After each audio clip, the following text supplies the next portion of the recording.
একটা উৎসব, একটা টান আর এক অদম্য ফিরে যাওয়ার গল্প। ঈদ মানেই সে করে ফেরা প্রিয়জনের কাছে ফিরে পাওয়ার আনন্দ। আর সেই টানেই সরকারি ছুটির দ্বিতীয় দিনে রাজধানী ছেড়ে বাড়ির পথে নেমেছে মানুষের ঢল। খলিলুর রহমানের ভিডিও চিত্রে নারীর টানে বাড়ি ফেরার গল্প তুলে ধরছেন ফরিদুল ইসলাম অপু। সকাল হতেই bus terminal, Kamalapur rail station ও সদরঘাট পরিণত হয় মানুষের সমুদ্রে। বাস টার্মিনাল, প্ল্যাটফর্ম জুড়ে ব্যাগ, অপেক্ষা আর না বলা হাজার অনুভূতি। এদিকে বাস টার্মিনালগুলোতে একই চিত্র, নির্ধারিত সময় মেনেই ছেড়ে যাচ্ছে সব বাস, ট্রেন ও লঞ্চ। ভিড়ের মধ্যেও শৃঙ্খলা যেন এক স্বস্তির নিঃশ্বাস। এবছর অভিজ্ঞতা অনেক ভালো।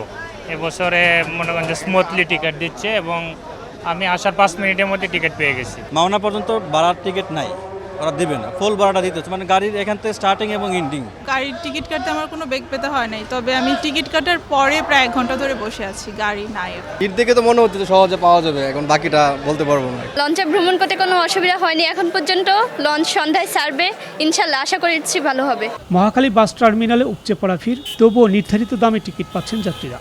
লাইনে দাঁড়িয়ে কিছুটা অপেক্ষা থাকলেও অন্যবারের মতো তীব্র ভোগান্তি নেই। ঢাকা টাঙ্গাইল ময়মনসিংহ মহাসড়কের কিছু অংশে ধীরগতি থাকলেও বড় ধরনের যানজটের খবর নেই। গাড়িও পাচ্ছে তারা এবং ভাড়াও ঠিক বেশি ভাড়া নিচ্ছে না, ভাড়া ঠিক মতো নিচ্ছে। সকালে প্রচুর চাপ ছিল, এখন কিছুটা কমে গেছে। এখন সকালে বেশি চাপ থাকলেও আমাদের যাত্রী আমরা সুশৃঙ্খলভাবে গেছি সবাই। ম্যাক্সিমাম গাড়ির তেল না থাকার কারণে বিভিন্ন ফুয়েল স্টেশনগুলোতে এলোপাথারি তেল নেওয়ার জন্য ঢোকার কারণে প্রচণ্ড যানজট। এছাড়া রাস্তায় তেমন কোনো যানজট নাই। নদীপথেও বাড়ছে ঘরমুখ মানুষের ভিড়। সদরঘাট লঞ্চ টার্মিনালে সকাল থেকেই যাত্রীদের ঢল। সকাল 9টার মধ্যে ছেড়ে গেছে 22টি লঞ্চ দেশের বিভিন্ন গন্তব্যে। ভোলা ও চাঁদপুর রুটে চাপ সবচেয়ে বেশি। অনেকেই বেছে নিচ্ছেন নৌপথ, কম খরচে স্বস্তির ভ্রমণ আর পরিবারের সঙ্গে নির্ভর যাত্রা। বাসের টিকিট না পেয়ে ঝক্কি ঝামেলা এড়াতে সময় নিয়েই নৌপথে ফিরছেন অনেকেই। গতকাল 37টি রুটে সদরঘাট থেকে ছেড়ে গেছে 102টি লঞ্চ। আজও দিনভর চলবে এই যাত্রা।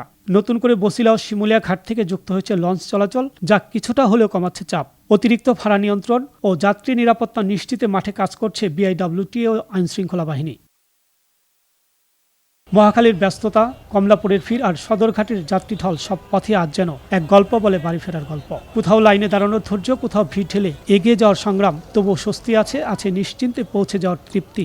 কারণ এই যাত্রা শুধু পথ পাড়ি দেওয়ার নয়, এটা প্রিয়জনের কাছে ফেরার, ভালোবাসার টানে হারিয়ে যাওয়ার। সব ভিড়, সব ক্লান্তির শেষে বাংলার মানুষ ছুটে চলে এক ঠিকানায়। এই যাত্রা শুধু কয়েকশো কিলোমিটার পথ পাড়ি দেওয়া নয়, এটা ফেলে আসা শৈশবে ফেরা, মায়ের ডাকে সাড়া দেওয়া আর প্রিয় মানুষগুলোর কাছে আবার নিজেকে খুঁজে পাওয়া। দীর্ঘ অপেক্ষার পর একটু হাসি, একটু স্পর্শেই যেন সব মুছে যায় ক্লান্তি। ফরিদুল ইসলাম অপু, আনন্দ টিভি, ঢাকা।